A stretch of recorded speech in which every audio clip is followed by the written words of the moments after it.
สวัสดีค่ะพามาเที่ยวตลาดกับพี่น้องตายแล้วก็ยังวนตลาดคนโกงนะเที่ยวตลาดแล้วมาธนาคารโคราชนี่แล้วมวนดีปลาเด้อครับปลาเด้อปลาดุกปลาแซ่บปลาเนื้อปลาแซ่บกันวะ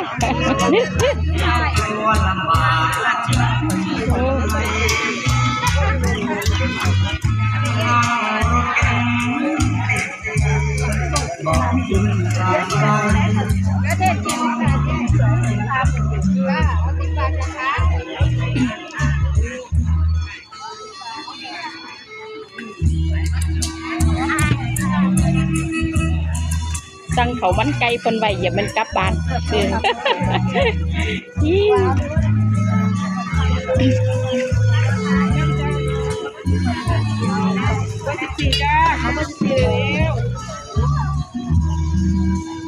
เบอร์14อยู่นี่ละจ้าใส่ละเบอร์ไป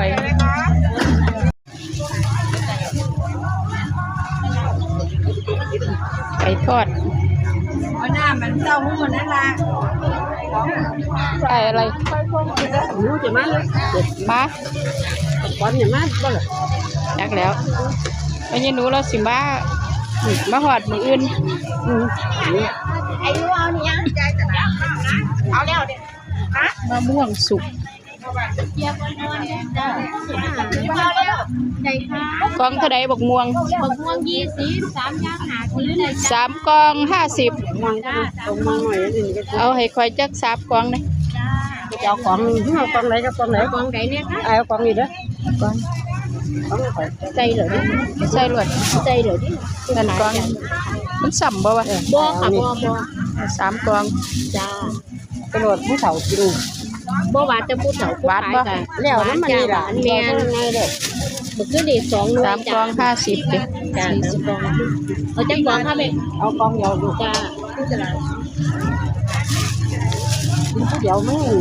นี่แล้วหลายคนหลายหมอแม่ขายเท่าไหร่ค่ะ23อย่าง50จ้าได้จิลิตจ้าแม่กองนี่มะม่วงสุกยางต้อง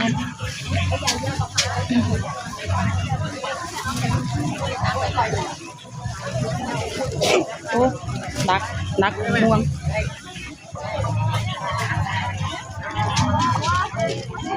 ไม่หลอดขึ้นมาผลไม้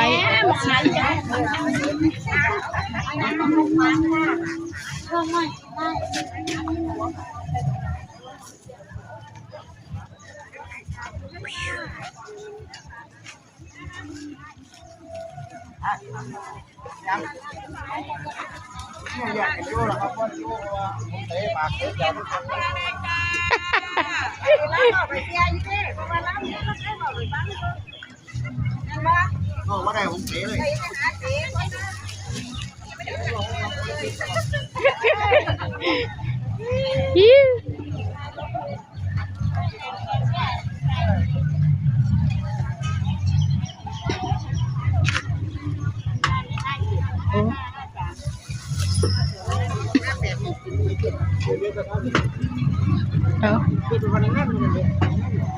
สวยจนว่าสินว่าหมดพี่น้องเรื่องวัวบด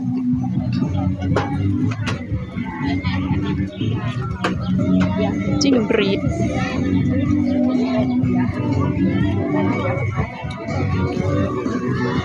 เองไหม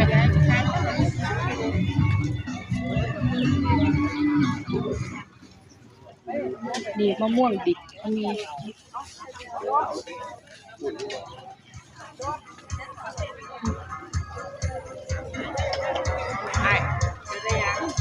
ชนเชอรถเชบกม่วงนักบกม่วงดีใจว่าพอต้นเขาซื่นจักน้อยนะเอ้ย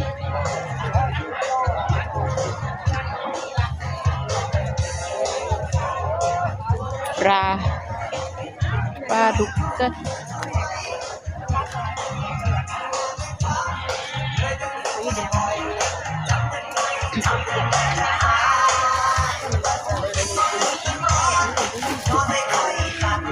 ได้อ อะไรเธอ ต้อง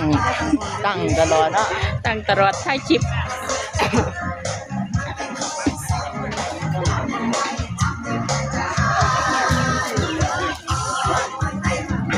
เพลงแบบ